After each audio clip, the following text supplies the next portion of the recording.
केंद्रीय वित्त मंत्री निर्मला सीतारमण ने गुरुवार को अंतरिम बजट पेश कर दिया है, जहां मध्य प्रदेश कैबिनेट मंत्री कैलाश विजयवर्गीय ने केंद्रीय अंतरिम बजट पर अपनी प्रतिक्रिया देते हुए इस बजट को गरीबों के हित का बताया।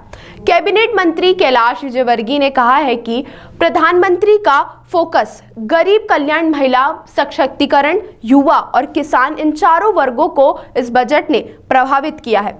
विजयवर्गीय ने कहा कि गरीब, किसान, युवा या महिला सशक्तिकरण की बात करें तो इस बजट में चारों को प्रभावित किया है। विजयवर्गीय ने इस अंतरिम बजट को देश के विकास का बजट बताया है।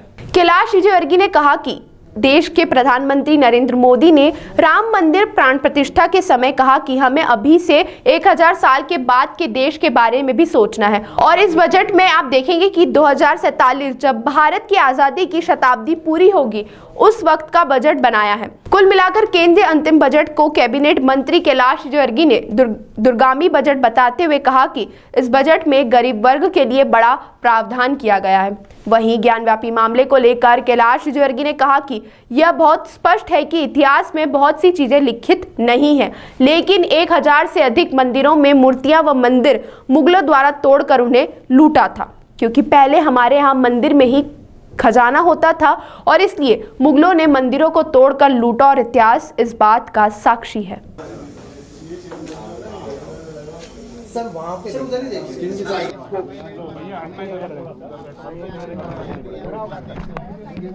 देखिए, प्रधानमंत्री जी का फोकस है वो गरीब कल्याण पर है, महिला सशक्तिकरण पर है, युवा सशक्तिकरण पर है और किसान, ये चार वर्ग को इस बजट ने एकदम प्रभावित किया है। चाहे किसानों की बात करें हम, चाहे युवाओं की बात करें हम, चाहे महिला सशक्तिकरण की बात करें हम, तो और गरीब कल्याण, तो कुल मिलाकर ये बजट देश के विकास का बजट है।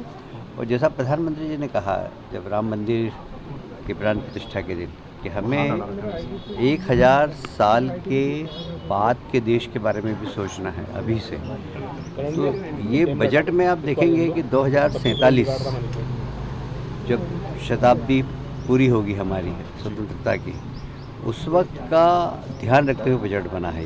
ये दूरगामी बजट है, गरीब वर्ग के लिए बहुत बड़ा प्रावधान किया गया है और मुझे लगता है महिला, किसान दोनों के हितकारी बजट है। बस अब ज्ञानवापी पे जो फैसला है उसके बाद आज देखिए, ये बहुत साफ है, इतिहास में बहुत चीज़ें लिखित नहीं है, पर 1000 से ज़्यादा मंदिर हमारे तोड़े गए हैं मुगलों के द्वारा, और उन मंदिरों के प्रति लोगों की आस्था थी, वो पीढ़ी चली गई। पर अब समझ में आ रहा है कि इन मंदिरों को तोड़ा गया था, इन मंदिरों को लूटा गया था, क्योंकि पहले हमारे यहाँ मंदिर में ही खजाना होता था और इसलिए उनको मंदिर को तोड़ा भी गया और लूटा भी गया है, और ये इतिहास इस बात का साक्षी है। मुझे लगता है कि सारे प्रमाण देखकर ही न्यायालय ने फैसला किया है।